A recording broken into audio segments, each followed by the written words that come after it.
Peace to the gods and the goddesses of the nation and of the land and of all creation. I just wanted to piggyback on the lecture that I dropped for you guys today regarding, the evolution theory and how the systematic racism came into play. I had a few people to say, like, it doesn't matter whether or not they was racist or not. That doesn't disprove that evolution is real or fake. Well, let me prove it to you how it's fake. The basis of evolution is based off of natural selection. If you know anything about natural selection is when they're talking about the proteins in the organisms that was around at that time in order to be able to survive in the habitat that they was in at that point in time. They produce certain organisms and proteins and cells that enabled them to be able to be habitable and be able to live in the climate that they was in at that point in time.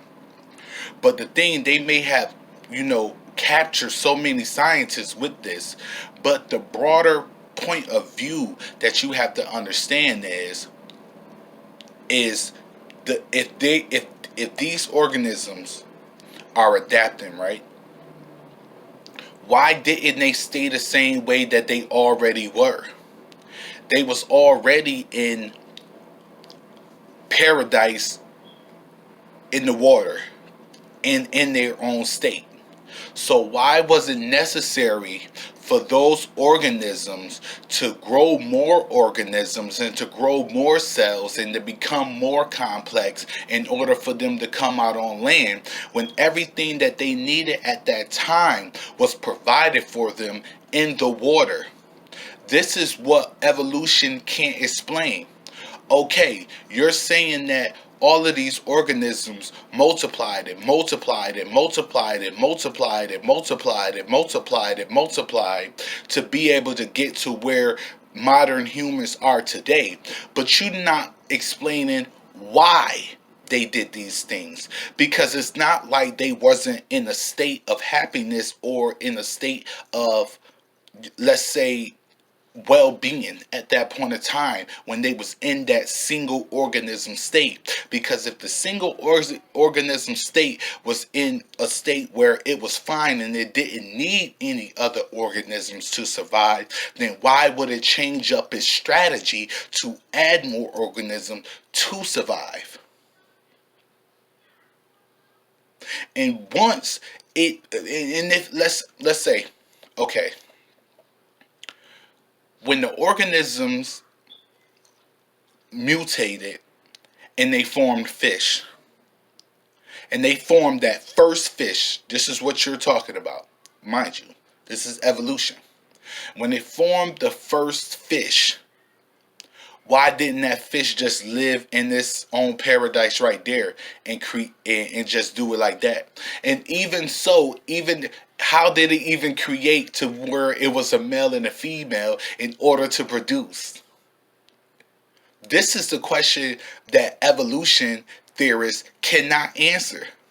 They cannot answer is, okay, you say that everything mutated from organisms grouping together and being in that habitat at that point in time. Cool, that's fine. But why did they change up? What made them change up? Okay, you say some of the climate change. Okay, when they eventually multiplied and multiplied and multiplied, it got to the point where they could withstand the climate that they was in at that point in time. Shouldn't they have just gone the rest and not did it anymore? How did the male and the female reproductive system and all of that come along? How did evolution come to where the organisms knew that they had to make a specific sex in order to in order to reproduce? Why didn't the organisms accompany themselves and make pain for females in order to have babies? Why didn't the organisms make it so easy so where you could just pop out a baby with no pain or nothing like that and just keep on going? This is the issues with evolution that that they would never be able to answer. What differentiated the cells to where they made male and female?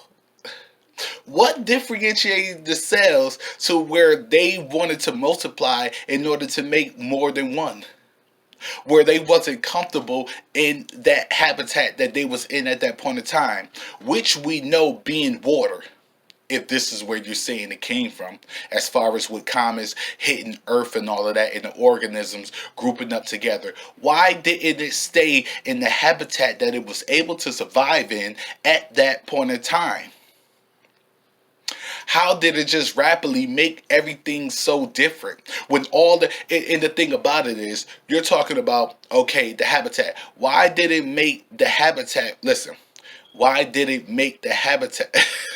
Why did it make the different type of animals to live in the same type of habitat? Every animal would have been the same. Every human would have been the same, because we was all grouped in. If the scientists is telling the truth, we all come from Africa, so we was all grouped in on a single plane with each other, and there was no reason to change. So why is everybody not a tiger? Why is everybody not a lion or a hyena? Why is everybody not a fish? These are the questions of evolution that they have yet to explain. Okay, you say a bunch of different organisms switched up. Fine. Why? You say it was a different habitat. Okay, when the habitat eventually stabilized, why wasn't all the animals the same? You had big animals, you had small animals, you had short animals, you had tall animals. I know I'm rhyming, but it's the truth. So, if anybody that's, knowledgeable in the evolution theory can point me in the right direction, I'll take it and run with it. Until then, I'll see you later.